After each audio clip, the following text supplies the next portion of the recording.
Hello guys, இன்னைக்கு நம்ம பார்க்க போகிறது ரிச்சஸ்ட் மேன் இந்த கேம் எபிசோடு 8 தான். ஸோ வீடியோக்குள்ளே போகிறதுக்கு முன்னாடி மறக்காமல் எல்லாருமே ஒரே ஒரு லைக்கை போட்டுருங்க.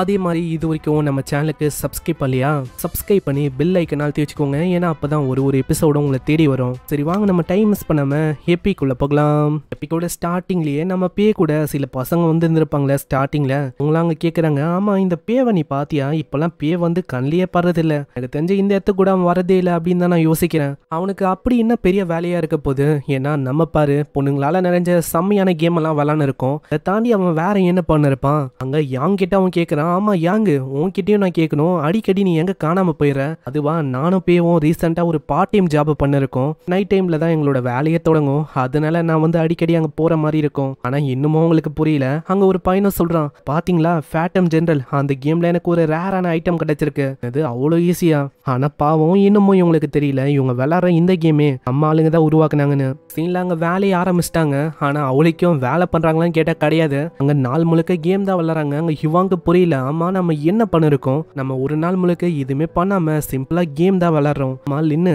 உன்கிட்ட ஏதாச்சும் ஐடியா இருக்கா? நம்ம என்னதான் பண்ணிருக்கோம் அதை பத்தி? சிம்பாலிக்கா நம்மளுக்கு சொல்றாரு, இந்த கேம்ல எல்லாம் என்ன பக் இருக்கு, என்ன பிரச்சனை இருக்கு, அதெல்லாம் நம்ம விளையாடி கண்டுபிடிக்கணும்னு. அப்படி நம்ம கண்டுபிடிச்சா ஒண்டிதான் இதை விடவும் பெட்டரான கேமை நம்மளால உருவாக்க முடியும். கேட்கிற அவங்களுக்கும் கரெக்ட்னு பார்த்து இதனால அவங்க ஒத்துக்கிறாங்க. சைடு யூ கிட்ட நம்ம ஹிவாங் வந்து கேட்கறான், நீ வந்து ரொம்ப டிஃப்ரெண்டான கேம்ஸ் எல்லாம் விளாடுற, எல்லாத்தையுமே ஹை லெவல்ல இருக்க.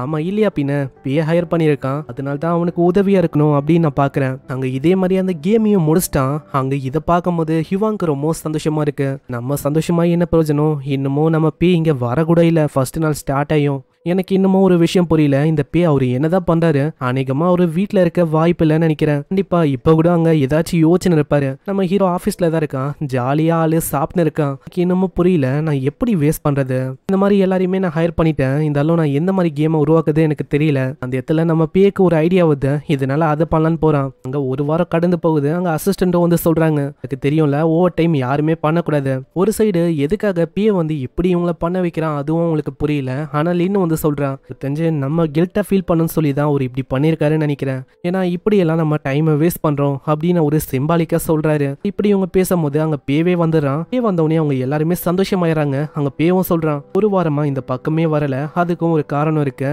டெண்டா கம்பெனியோட ஒரு பெரிய ஃபியூச்சரை பத்தி யோசிச்சிருந்த, அதனால தான் என்னால இங்க வர முடியல. ஆனா ஆளு உண்மையிலேயே அப்படியெல்லாம் பண்ணானான்னு கேட்டா சுத்தமா கிடையாது. ஆளு ஜாலியா என்ஜாய் பண்ணதான். நான் எதுக்கு வந்தேன்னா, இந்த மாதிரி உங்களுக்கு புது ப்ராஜெக்ட் வந்து கிடைக்க போகுது. அதுவும் ஒரு ஷூட்டிங் கேம் தான். அதாவது உங்களோட திறமையை இதுல முழுமையா நீங்க வெளிப்படுத்தணும். அங்க ஒருத்தங்களையும் அப்படியே அவன் பாராட்ட ஆரம்பிக்கிறான். இந்த இடத்துல ஏகப்பட்ட பேர் அப்ளை பண்ணாங்க. ரொம்ப திறமசாலியானவங்க தான் எல்லாருமே அப்ளை பண்ணவங்க. உங்க எல்லாரையுமே நான் ரிஜெக்ட் பண்ணிட்டேன். ஏன் தெரியுமா? உங்களோட மூளை முழுக்க ரூல்ஸ்னு எல்லாமே நிரம்பி இருக்கும். உங்களோட கிரியேட்டிவிட்டி இமேஜினேஷன் எல்லாமே கொஞ்சம் தான். நீங்க புதுசா இப்பதான் எம்ப்ளாயா இருக்கீங்க, உங்களுக்கு அந்த ரூல்ஸ் எல்லாம் ஒண்ணுமே இல்ல. அதனால உங்களால கிரியேட்டிவா நிறைய விஷயத்தை யோசிக்க முடியும். அப்புறம் என்ன, நீங்க ஏகப்பட்ட விஷயத்த பண்ணலாம். ஆனா இவாங், நீ இதுக்கு முன்னாடியே அந்த கம்பெனில வேலை பார்த்திருக்க, உனக்கும் எக்ஸ்பீரியன்ஸ் வந்து இருக்கு. அதே மாதிரி அங்க ஒரு கேமர் பையன் இருப்பான்ல அந்த யூ, அவனுக்கு கேமிங் எக்ஸ்பீரியன்ஸ் ரொம்ப நிறைய இருக்கும். அவனால எந்த கேமா இருந்தாலும் எப்படி இருக்கணும், அதுல என்ன குறை இருக்குன்னு பார்த்தோன்னே சொல்ல முடியும். அந்த மாதிரி திறமசாலி அவன். அவனை பயங்கரமா பாராட்டும் போது ஆளு பயங்கரமா ஃபயர் அப் ஆகுறான். அதே மாதிரி பாராட்டினால அங்க இருக்கிற எல்லாருமே ரொம்ப ஃபயர் அப் ஆகுறாங்க.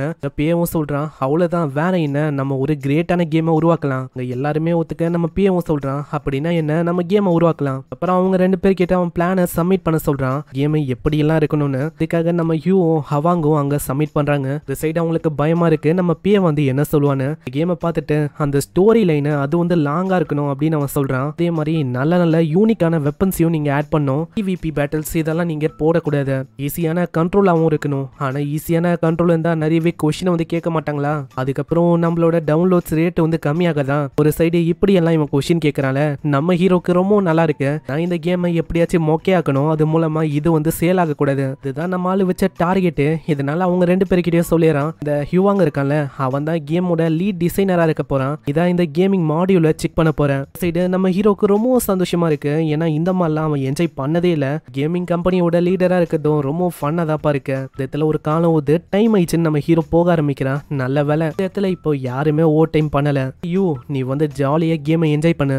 போனக்கப்புறம் அவனுக்கு இப்பதான் நிம்மதியா இருக்கு. ஹேய், நீ வெளியில வரலாம். பயமா இருக்கு அதானே, இந்த மாதிரி நீ அவர்கிட்ட மாட்டிக்க போற சேலரியை அவரு டிடெக்ட் பண்ணுவாருன்னு. இல்ல அப்படி இல்ல, அவரு வர என்ன ஒரு மெயின் லீடா போட்டிருக்காரு. இப்படி இருக்கும் போது எனக்கு பயமா இருக்கு, என்னால இந்த கம்பெனி வந்து டவுன் ஆயிடுமோன்னு. இதனால நானே ஏதாச்சும் பண்ணணும். அவங்க ஸ்டோரி எல்லாம் எழுதுறான். நான் அவன் மண்டைக்கு அவளுக்கும் நிறைய விஷயம் எட்டல. டூ தான் ஒரு பிளானையே சொல்றான். நம்ம பேயை பத்தி உனக்கு நல்லாவே தெரியும்ல, பே வந்து கம்மியான விஷயத்த போட்டு நல்லா அந்த கேமை இன்ட்ரெஸ்டிங்கா மாத்தணும் அப்படின்னு தான் யோசிக்கிற ஆளு. அதனால வா, எனக்கு கேமிங் உலகம் எப்படி இருக்கும்னு நான் காட்டுறேன். ரெண்டு பேருமே அங்க கேமிங் உலகத்துக்குள்ள போறாங்க. ஒரு விஷயத்த அவங்க டிசைட் பண்ணிட்டாங்க, இந்த அப்பியரன்ஸ் எல்லாம் இருக்குல்ல அதெல்லாம் தரமா இருக்கணும். அப்போதான் கேமர்ஸுக்கு இந்த கேம் வந்து அட்ராக்ட் ஆகும். அதே டைம்ல கேமும் சிம்பிளா இருக்கணும், உங்களுக்கு பிடிச்ச மாதிரியும் இருக்கணும். அந்த இடத்துல வந்தவனே ஒரு மம்மி மாதிரி இருக்கிற ஜாம்பி தான் இவங்களை நோக்கி வந்து மிஸ்ல ஆளு தப்பிக்கிறான். பாத்தியா, இதுங்க தான் நம்மளோட ஃபர்ஸ்ட் ஆப்பனண்டா இருக்க போது. இதுங்களை ஈஸியாவே நம்மளால தாக்கி முடிக்க முடியும். அதே மாதிரி அதுங்களை சுத்தி பேண்டேஜஸா இருக்கு, அவளுக்கும் காசும் செலவாகுது இதுங்களை உருவாக்குறதுக்கு. அதே மாதிரி அவங்க சுட்டு போக ஆரம்பிக்கிறாங்க. ஒரு கட்டத்துல புல்லட் அவங்க காலி, நல்லா மேலே ஏறி போற மாதிரி தான் இருக்கு. இப்போ சைட் கேரக்டருக்கான டைம்.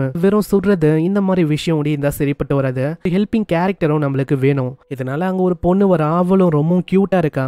அந்த பொண்ணு கிட்ட என்ன வேணும் அப்படின்னு அவன் கேட்கறான். ஆனா அவளால பாவம் பேச முடியல. அந்த பொண்ணால பேச முடியாது, ஏன்னா டப்பிங்கு, அந்த பொண்ணோட லிப் மூமெண்ட் மாதிரி ஏகப்பட்ட விஷயத்துக்கு நிறையவே செலவாகும். இப்படி இருக்கும் போது நம்மளால எப்படி இந்த பொண்ணு கூட கம்யூனிகேட் பண்ண முடியும்? அவளோட முகத்தை பாரு. அது போக அவ என்ன பண்றா அதை கவனிக்கணும். இந்த பொண்ணை நல்லா அனலைஸ் பண்ற மூலமா பிளேயர்ஸுக்கு ஒரு க்ளூ கிடைக்கும், இப்படிதான் நம்ம கேம் விளாடணும்னு. இல்லைன்னா அவ்வளவுதான், சாக வேண்டியதுதான். அந்த இடத்துல இதே மாதிரி நிறையவே ஜாம்பியை கொண்டு அந்த பொண்ணையும் காப்பாத்தி அங்க இருக்கிற ஹெலிகாப்டர் வழியா அவங்க தப்பிச்சு போறாங்க. இந்த கேமும் அங்கேயே முடியுது. இந்த அளவுக்கு ஒரு இன்ட்ரெஸ்டிங்கான கேம் நான் பார்த்ததே இல்ல. இந்த கேம் உண்மையிலேயே அமேசிங்கா இருக்கு. எனக்கு இன்னமும் ஒரு விஷயம் புரியல, எதுக்கு உன்ன ஒண்டி ஓவர் டைம் பண்ண அலோ பண்ணாரு. எனக்கு தெரிஞ்ச வரைக்கும் அவரு ஏதோ ஒரு காரணத்துக்காக தான் அப்படி பண்ணிருக்காரு. என்னவா இருக்கும்னா, நம்ம வந்து அதாவது கேமை கிரியேட் பண்றதையும் அதை விளையாடுறதையும் என்ஜாய் பண்ணும் அப்படின்னு சிம்பாலிக்கா ஒரு சொல்றாருன்னு நினைக்கிறேன். உண்மையிலேயே இந்த பேய வந்து ஒரு ஜீனியஸ் தான் நினைக்கிறேன். நான் இன்னமும் ஒரு விஷயம் புரியல. பேய வந்து சொன்னாரு யூனிக்கான வெப்பனா அதுல போடணும்னு.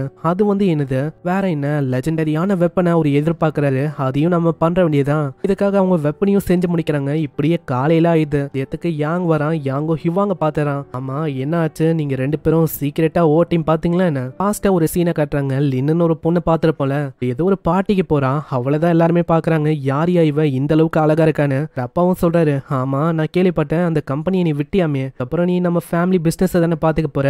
இல்ல உண்மையை சொன்னா நான் ஒரு புது கம்பெனியை ஜாயின் பண்ணிட்டேன், எனக்கான ட்ரீமை நிறைவேற்ற முடியும். இப்படி இவ சொல்றதோட இங்கே இந்த எபிசோட முடியுது.